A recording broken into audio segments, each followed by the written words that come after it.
اعوذ باللہ من الشیطان الرجیم بسم اللہ الرحمن الرحیم۔ آپ دیکھ رہے ہیں اسلام اسٹوڈیو توحید۔ شروع کرتے ہیں قصہ ہود علیہ السلام کا۔ حضرت ہود علیہ السلام قوم عاد سے تعلق رکھتے تھے۔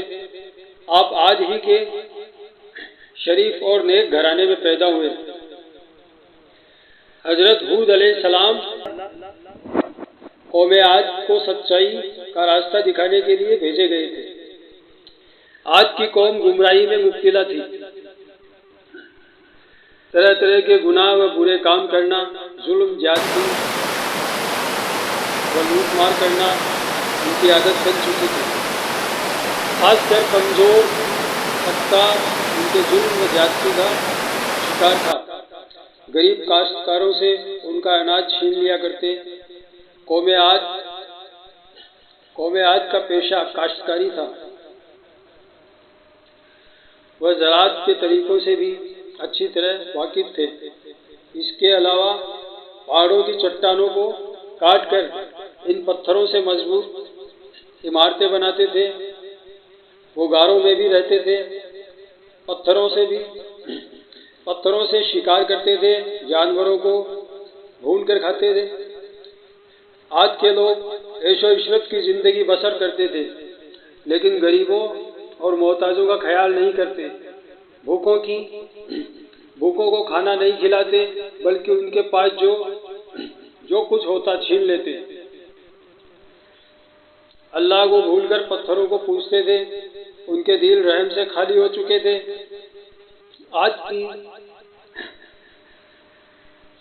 عاد کی قوم مورتیوں کو پوجتی تھی۔ قوم عاد بتوں کو سجدہ کرتے، ان سے مرادیں مانگتے۔ حضرت ہود علیہ السلام اللہ کے نبی تھے۔ وہ بت پرستی سے روکتے تھے، ایک اللہ کی طرف بلاتے، ظلم کرنے سے روکتے۔ آپ علیہ السلام اپنی قوم سے کہتے، اے قوم، اللہ کی عبادت کرو، اس کے سوا کوئی بھی عبادت کے لائق نہیں ہے۔ وہی ایک ذات ہے جس کی عبادت کرنی چاہیے، جس نے زمین و آسمان، سورج، چاند و ستاروں کو پیدا فرمایا۔ اے قوم، تمہیں کیا ہو گیا ہے جو اللہ کو چھوڑ کر بتوں کو پوج رہے ہو؟ ان بتوں کی پوجا سے تمہیں کچھ حاصل نہیں ہونے والا۔ یہ تمہاری سراسر جہالت ہے۔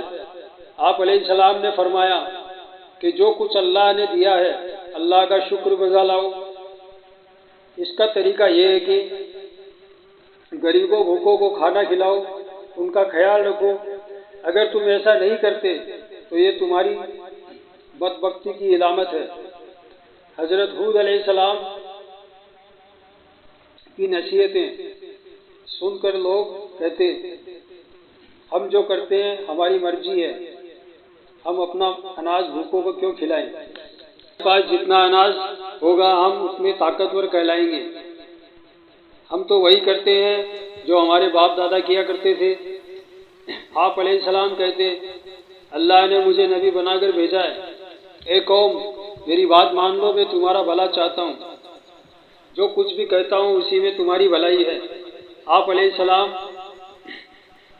نرمی سے سمجھاتے کہ کمزور پر ظلم مت کرو، کمزوروں کا رزق تنگ نہ کرو۔ انہیں پیار سے سمجھاتے، میں تمہاری بھلائی چاہتا ہوں، میں تمہارا بھائی ہوں، دوست ہوں، میں تم سے کچھ نہیں مانگتا، میرا اجر تو مجھے اللہ دے گا۔ قوم کا شبہ دور کرتے ہوئے کہتے، اے قوم، کیا تم یہ سمجھ رہے ہو کہ مجھ پر ایمان لاؤ گے تو تمہاری کھیتی باڑی برباد ہو جائے گی؟ اگر تم بتوں کی پوجا چھوڑ دو، مجھ پر ایمان لاؤ تو اللہ تعالیٰ تمہارے مال و اولاد میں برکت دے گا، تمہیں قوت دے گا۔ آپ علیہ السلام نے اگلے زمانے کی باتیں یاد دلاتے ہوئے کہا، اے قوم، کیا اللہ نے گمراہوں کو ہدایت دینے کے لیے حضرت نوح علیہ السلام کو نبی بنا کر نہیں بھیجا؟ اس قوم نے اللہ کی باتوں کا انکار کیا تو کس طرح اللہ کے عذاب نے انہیں پکڑا تھا؟ پھر تم میرے نبی ہونے کا انکار کیوں کرتے ہو؟ آپ علیہ السلام نے بتوں کے بارے میں فرمایا، یہ بت جسے تم اپنا معبود سمجھتے ہو، یہ نہ کسی کے ساتھ بھلائی کر سکتے ہیں نہ کسی کا برا کر سکتے ہیں۔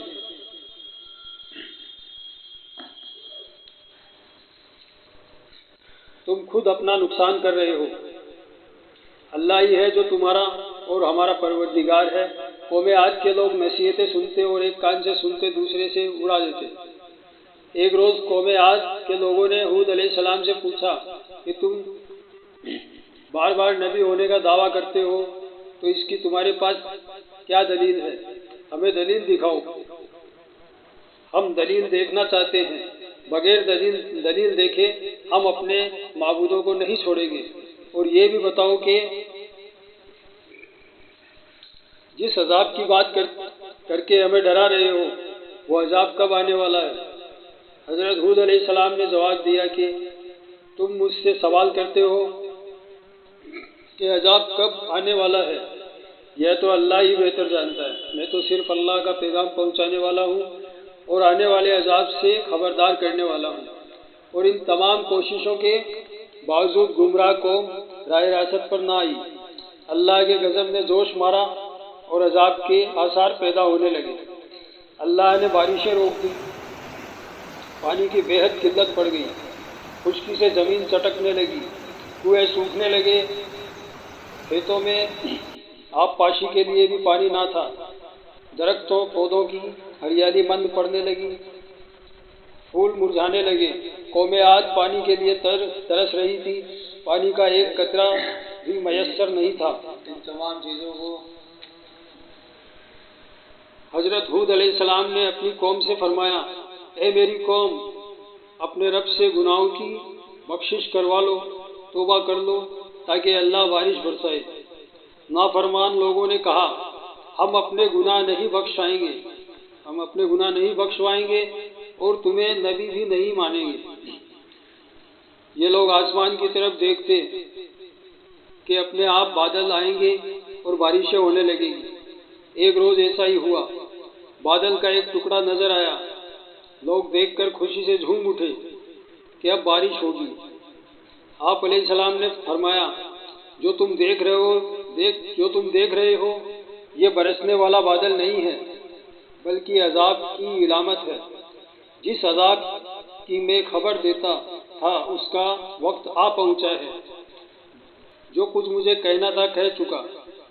جو لوگ حضرت ہود علیہ السلام پر ایمان لا چکے تھے ان کے بارے میں حضرت ہود علیہ السلام سے اللہ نے فرمایا، جو لوگ ایمان لائے ہیں ان کو اپنے ساتھ لے کر کسی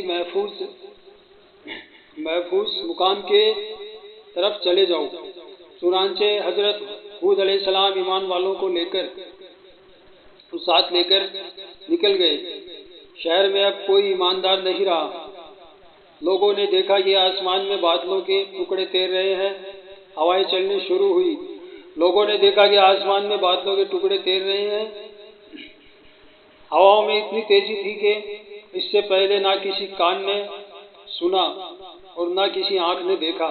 دیکھتے ہی دیکھتے آندھیاں چلنے لگی، ہر طرف مٹی اور دھول اڑ رہی تھی، درخت جڑ سے اکھڑ گئے، ہر شے ہوا میں اڑنے لگی۔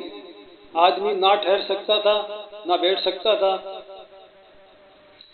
ہواؤں کے زور سے مضبوط عمارتیں گر گئی، ہر طرف چیخو پکار کی آوازیں، اور یہ آوازیں ہواؤں کے شور میں دب کر رہ گئی۔ قوم عاد کو اپنے مضبوط مکانوں پر بڑا ناز تھا، یہ تمام مکان زمیں بوس ہو گئے، زمین پر کچھ بھی نہیں بچا۔ یہ آندھی 8 دن اور 7 راتیں رہی۔ جب آندھی تھمی تو لاشوں کا پتہ بھی نہیں تھا۔ عاد کی قوم نے غرور و تکبر کیا، ایک اللہ کو چھوڑ کر بتوں کو خدا بنایا، بتوں سے مرادیں مانگتے تھے، نبی کی باتوں کا انکار کیا۔ جب عذاب کے دن قریب آنے لگے تو اللہ نے نیک لوگوں کو بچا لیا، گمراہوں کو عبرتناک سزا ملی۔ آج کی قوم کا صرف کتابوں میں ذکر پایا جاتا ہے۔ تباہ شدہ شہر کے کھنڈرات آج بھی درس عبرت دینے کے لیے زمین پر دیکھے جا سکتے ہیں۔